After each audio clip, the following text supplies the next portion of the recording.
नमस्कार। आप सभी के अपने चैनल जय गुरुदेव उत्तराखंड पर एक बार फिर से बहुत बहुत स्वागत है। कामना करते हैं कि आप और आपके परिजन स्वस्थ होंगे। इसी कामना के साथ बढ़ते हैं आज के अद्भुत क्रमांक की ओर।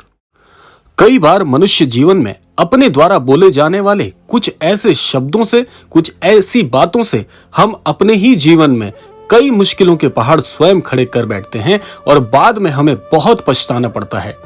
तो आज के क्रमांक में हम आपको बताने जा रहे हैं 8 ऐसी महत्वपूर्ण तथ्यपूर्ण बातें जो कि आपको जीवन में भूलकर भी किसी के साथ साझा करने से स्वयं को रोकना चाहिए। तो आइए क्रमबद्ध तरीके से बात कर लेते हैं ऐसे ही 8 मुख्य तथ्यों पर। सबसे पहले हम बात कर लेते हैं सबसे महत्वपूर्ण बात की। जो लोग दाम्पत्य जीवन में अपना समय व्यतीत कर रहे हैं, ऐसे लोगों को अपने दाम्पत्य जीवन से संबंधित किसी भी बात को किसी भी जन से साझा करने से स्वयं को रोकना चाहिए। भले ही आपका कोई बहुत घनिष्ठ मित्र ही क्यों ना हो, लेकिन अपनी दाम्पत्य जीवन की बातें किसी के साथ भी साझा करने से आपको बचना चाहिए। इसका सबसे महत्वपूर्ण कारण यह है, मान लीजिए किसी कारणवश आपका वह घनिष्ठ मित्र आपसे अलगाव की स्थिति में आ जाता है, तो आपके जीवन के महत्वपूर्ण बातों को वह अन्य लोगों से साझा कर सकता है और बाद में आपको इसके लिए बहुत ही पछताना पड़ सकता है और ऐसा भी हो सकता है कि आपके दाम्पत्य जीवन पर इसका बड़ा ही दुष्प्रभाव पड़े।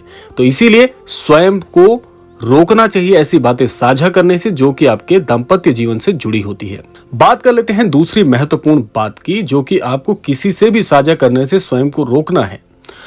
आपके जीवन में मान लीजिए दुर्भाग्यवश यदि कहीं भी किसी भी परिस्थिति में कोई आपका अपमान कर बैठता है, तो आपको एक बात से बचना चाहिए कि व्यक्ति को अपने अपमान की बात किसी दूसरे से कभी भी नहीं बतानी चाहिए। क्योंकि ऐसा करने से आपकी छवि को नुकसान पहुंचता है और समाज में आपका मान सम्मान कम होने का भी बहुत भय बना रहता है।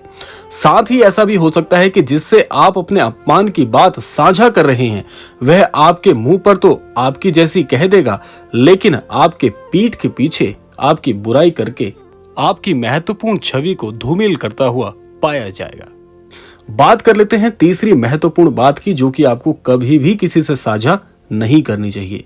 यदि जीवन में दुर्भाग्यवश आपको किसी भी प्रकार की धन से संबंधित यदि हानि हुई है, तो आपको कभी भी ऐसी बात किसी से साझा करने से स्वयं को रोकना चाहिए।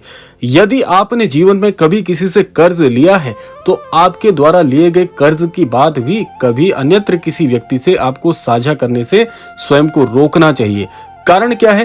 क्योंकि ऐसा करने से लोग आपसे दूरी बनाना शुरू कर देते हैं। साथ ही यह भी हो सकता है जिससे आप ये बात साझा कर रहे हैं, वह आपको ये बात गुप्त रखे और अन्यत्र किसी और व्यक्ति से वह ये बात साझा कर दे, ताकि जो लोग आपकी सहायता कर सकते थे वह भी आपसे बचना अब शुरू कर दें। इसीलिए इस बात को आपको किसी से साझा करने से स्वयं को रोकना चाहिए।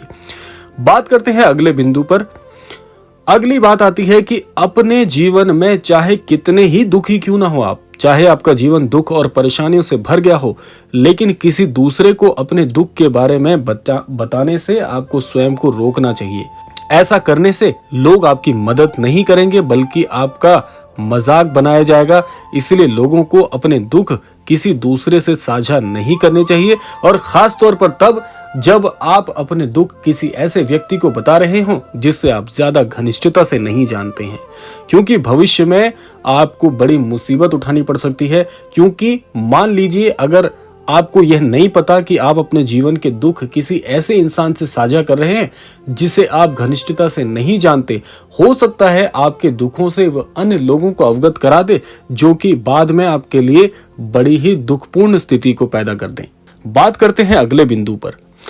अगला बिंदु कहता है कि जीवन में यदि आप काफी धनवान हैं या आप किसी अर्थपूर्ण संपत्ति के मालिक हैं, तो अपने जीवन में धन की स्थिति को, अपनी संपत्ति को कभी भी किसी के सामने व्याख्यात ना करें, क्योंकि ऐसा करने से आपको इन चीजों में लाभ के बजाय हानि का सामना करना पड़ सकता है।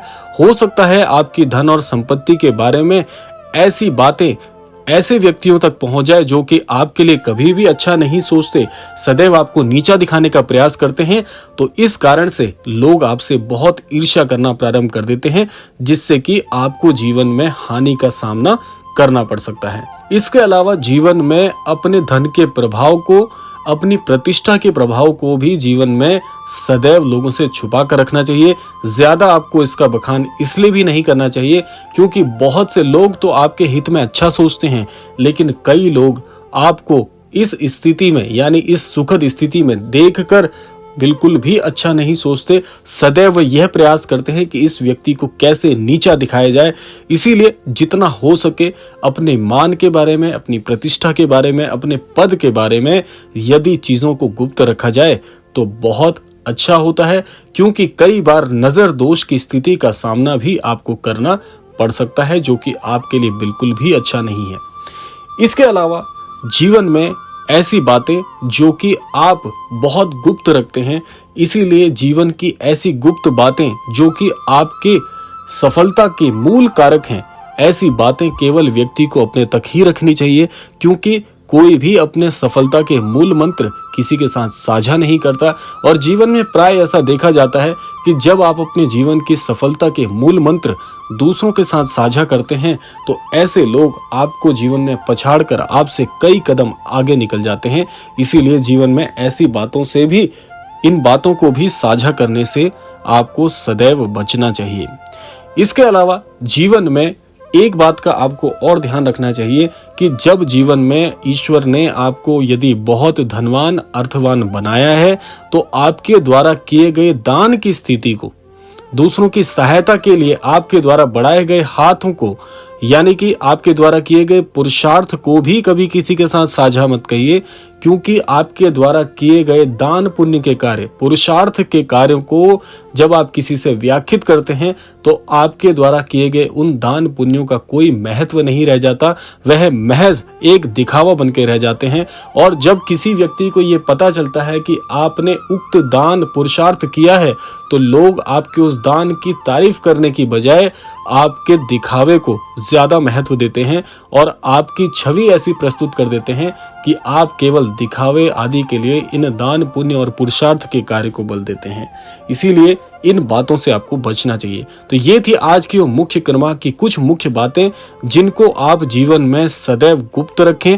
ऐसा करने से आपके जीवन में आपकी सुखद पलों को आपसे कोई छीन नहीं सकता। आपके जीवन में खुशियां सदैव बनी रहेंगी। बस कुछ नियमों का जीवन में पालन करना परम आवश्यक होता है। तो यह था आज का अद्भुत क्रमांक। आशा करते हैं आज के क्रमांक के माध्यम से अवश्य ही जीवन में आप कुछ सीख पाए होंगे। इसी सुखद कामना के साथ विदा लेने का समय आ गया है। विदा लेने से पूर्व समय है प्रार्थना का। यही प्रार्थना करना चाहेंगे कि श्री महाराज जी सभी को सद्बुद्धि प्रदान करें, सभी को सन्मति प्रदान करें, इस संपूर्ण सृष्टि का, इस संपूर्ण लोक का कल्याण हो। इसी कामना के साथ विदा लेते हैं। मिलते हैं अगले क्रमांक में। तब तक के लिए जय श्री राम, जय गुरुदेव, जय उत्तराखंड।